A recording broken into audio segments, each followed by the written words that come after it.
என்னடா பண்றீங்க, இவ்வளவு கேவலமா கொண்டு போறீங்க, இது ஃபைனல் வீக் தானே மக்கள், இது ஃபைனல் வீக் தானே, உண்மையா ஃபைனல் வீக் தானே, முடிச்சிருவாங்கல்ல, இன்னும் 2 நாள்ல எக்ஸ்கண்டன்ஸ் எல்லாம் வெளியே போயிருவாங்க, 2 நாள் அதுக்கப்புறம் 2 நாள்ல கண்டிப்பா சீசனே முடிஞ்சிரும்ல. முடியல, சத்தியமா ஒரு மாதிரி கேவலமா இருக்கு. லைவ் பக்கமே போக முடியல. என்ன மாதிரி எவ்வளவு பேர் ஃபீல் பண்றீங்க? லைவ் ஓபன் பண்ணாலே அட தத்தியம் பிடிச்ச போக்கான என்னமே எழுதிருக்கான் பாருங்க. சத்தியமா முடியல, ரொம்ப கேவலமா இருக்கு. முக்கியமா எக்ஸ்கண்டன்ஸ் வேற இறக்கிட்டு விக்கிற மாதிரி உள்ள வந்திருக்கான். அவன்லாம் எனக்கு தெரியல, அவன் இந்த வீட்டுக்குள்ள இருக்கும் போதே அவனுக்கு நிறைய விஷயம் தெரிஞ்சிருக்கணும், பட் தெரியல. வீட்டுல இருக்கும் போதே நிறைய பேர் க்ளூ வேற கொடுத்தாங்க, தம்பி நீ அடிமை மாதிரி இருக்க பாத்துக்கோ அப்படி சொல்லி. அப்பவும் திருந்தல. இந்த வீட்டுக்குள்ள வந்து அவங்க அம்மா அப்பா தங்கச்சி அவங்க நிறைய க்ளூ கொடுத்தாங்க, யாரையும் நம்பாத, நீ நம்பிட்டு இருக்க ஆள் எல்லாருமே உன்னை யூஸ் பண்றாங்க, கொஞ்சம் தனியா கேம் ஆடுன்னு சொல்லி நிறைய க்ளூ கொடுத்தாங்க. அதனாலதான் இவன் மாயாபுரி மட்டும் பேசாம கொஞ்சம் டிஸ்டன்ஸ்ல இருந்து வீட்டை விட்டு வெளியே போனா.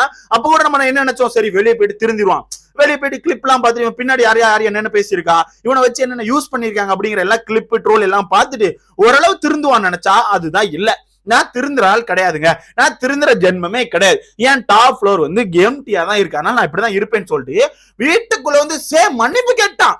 மாயா கிட்ட சாரியே கேட்டான். இவன் ஆக்சுவலா வெளியே ஒரு இன்டர்வியூல சொல்லியிருந்தான், நான் சாரி கேட்டுருவேன் அப்படின்னு. அதே மாதிரி உள்ள வந்தேன், எபிசோட்லாம் பார்த்தேன். மாயா சாரி மாயா, நான் புரிஞ்சுக்கிட்டேன். என்னடா புரிஞ்சுக்கிட்ட? டேய் என்ன புரிஞ்சுக்கிட்டேன்? எனக்கு சத்தியமா புரியல ப்ரோ. யாரு ப்ரோ இவன்? உள்ள போயிட்டு புரிஞ்சுக்கிட்டேங்க, சாரி கேட்கறான், ஒரு மாதிரி பேசுறான், வெளியே அப்படி இருக்கு இப்படி இருக்கு, என்ஜாய் பண்றேன், டைட்டில் வின்னர் அடிச்சால நான் தான். டேய் title winner Saravana Vikram troll பண்ணுதுடா. இவன் ட்ரோல் எல்லாம் சிரிப்பான் போல ப்ரோ, ஜாலியா பரவாயில்ல, ஓகே ட்ரோல் கூட எடுத்துக்கலாம்னு வச்சுக்கோங்களேன். இல்ல ஒரு வார்த்தை சொல்றான், அதான் என்னால சத்தியமா தாங்கிக்க முடியல. என்னன்னா எல்லாம் ஓகே மச்சான், எல்லாம் ஓகே, ஆனா ஒன்னே ஒண்ணு புரிஞ்சுக்கோங்க மச்சான், இப்ப நம்ம இங்க எல்லாம் ஒன்னா இருக்கும்ல, நமக்குள்ள ஒரு பாண்ட் இருக்கு பத்தி, அந்த பாண்ட் வெளியுள்ள மக்கள் யாருக்குமே தெரியல, அவங்க பாக்குறதே டிஃபரெண்டா இருக்கு. சோ அதனால நம்ம யாருக்கும் எதுவும் புரிய வைக்க முடியாது. சோ அவங்க பார்வை டிஃபரெண்டா இருக்கு, ஆனா நமக்குள்ள உள்ள பாண்ட் நமக்கு தெரியும் அப்படிங்க. எப்படிடா வெளியே இருந்து பாக்குற மொத்த இந்த ஷோ பாக்குற எல்லாருக்குமே பார்வை கோளாறு என்ன, எல்லாருமே கொஞ்சம் கண் கோளாறுல கண்ணுல ஓட்ட கிடக்கும், இல்ல எனக்கு புரியல, எல்லாரோட பார்வை டிஃபரெண்டா இருக்கான். இவங்களோட பாண்ட் இவங்களுக்கு மட்டும் தான் தெரியுமா. நீ ஒரு அடிமை மாதிரி அங்க இருக்கேன்னு உனக்கு முதல் புரியுதா? நீ சும்மா உட்கார்ந்து இருக்கிறது, காலு கீழே உட்கார்ந்து இருக்கணும், காப்பி எடுத்துட்டு காப்பி எடுத்துட்டு வரணும், தோசை எடுத்துட்டு தோசை எடுத்துட்டு வரணும், அதை பண்ண அதை பண்ணும், இதை பண்ண இதை பண்ணும், இப்படி ஒரு அடிமை மாதிரி வேலை பார்த்துட்டு அத உங்க வீட்டுல வந்து எல்லாரும் சொல்லி உன் பின்னாடி நிறைய பேர் பேசுறாங்க, பார்த்து இருந்துக்கோ தம்பின்னு சொன்ன பிறகு திருந்துற மாதிரி திருந்திட்டு வெளியே போயிட்டு நான் திருந்தாத ஜென்மண்டான்னு வீட்டுக்குள்ள வந்துட்டு அதே திருந்தாத வேலையை பாக்குற திருமணி உன்னை விட முடியல, சத்தியமா முடியல, ரொம்ப கேவலமா இருக்கு. எவ்வளவு பேர் ஃபீல் பண்றீங்க? லைவ் ஓபன் பண்ணாலே பார்க்க முடியல அப்படின்ற மாதிரி எவ்வளவு பேர் ஃபீல் பண்ணி சொல்லி மறக்காம கமெண்ட்ல போடுங்க. முக்கியமா இதுல கவனிச்சுனா எல்லா புள்ளி கேங் வந்துட்டு, புள்ளி கேங் மெம்பர்ஸ் அப்படியே வந்துட்டாங்க.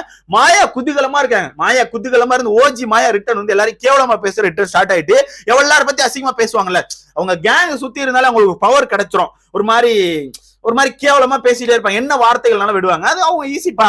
இதே வேற யாரும் அந்த வார்த்தைகள் விட்டா வெளியே வந்து சண்டைக்கு வந்துருவாங்க.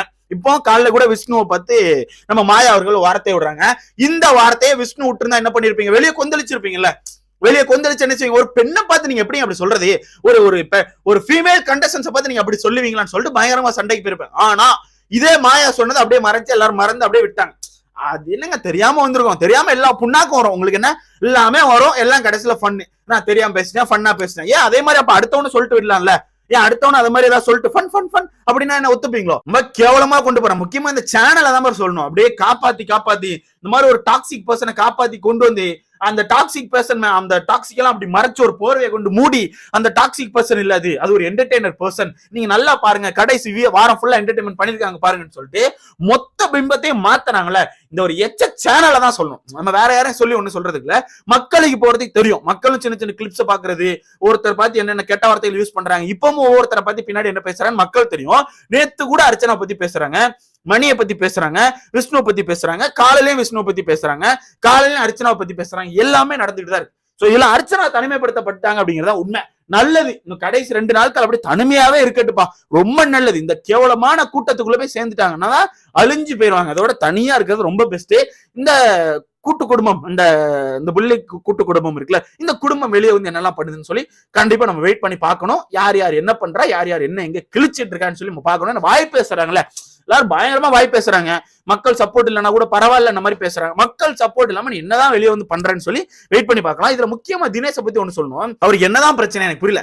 இப்போ கூல் சுரேஷ் வந்து வீட்டுல வந்து கேக்குறாரு, என்னப்பா ஒரே ட்ரெஸ் எல்லாம் போட்ட மாதிரி இருக்கு, மாத்தி அப்படின்னா, அம்மானே நம்ம எல்லாம் என்ன அவ்வளவு பெரிய ஆளா, ஒரே டிஷர்ட்டை மாத்தி போட வேண்டியதான், என்ன ஒரு பெரிய தானே, நமக்கு என்ன வெளியே டீமானா இருக்கு, நமக்கு என்ன வெளியே ஆளா இருக்கு, டிஷர்ட் எல்லாம் வாங்கி அனுக்கிற நமக்கு என்ன ஆளா இருக்கு, நமக்கு எல்லாம் யாருமே கிடையாது. ஒவ்வொரு ஆளுக்குலாம் 2 மூட்டை துணி வருதுன்னு, அப்ப பாருங்க என்ன மாதிரி இருக்கணும். 2 மூட்டை துணி வருதுன்னா அவ சம்பாதிச்சு அதை ட்ரெஸ் வாங்கி அனுப்ப சொல்லியிருக்கா, இல்ல கொலாபரேஷன் கொடுத்துட்டு வந்திருக்கா. உனக்கு அப்படி தேவைன்னா நீ கொடுத்துட்டு வரணும். உள்ள வந்து ஏழை நாடகம் போட்டுட்டு இருக்க. இல்ல எனக்கு புரியல, இவருக்கு வந்து ட்ரெஸ் வரலையா, அதனால இவர் ரொம்ப ஏழையா, வெளியே டீம் இல்ல, எனக்கு ட்ரெஸ் அனுப்ப ஆள் இல்ல. ஏன்டா அவன் நடிக்க டேய், இப்படி நல்ல வாசம் போட்டாலும் மக்கள் கவனிக்க மாட்டாங்க. உன் பின்னாடி ஒருத்தன் நிக்காந்துருவான் விஷ்ணு, அவனே கொலாபரேஷன் கொடுத்துட்டு வந்திருக்கான், அவனுக்கும் ட்ரெஸ் எல்லாம் வந்துட்டு தான் இருக்கு. உனக்கு நீ கொலாபரேஷன் கொடுக்கல. பிக் பாஸ்க்கு வர எல்லாருமே கொலாபரேஷன் கொடுத்துட்டு தான் வருவாங்க, எல்லாருமே ட்ரெஸ் டிஃபரெண்ட் போடுவாங்க.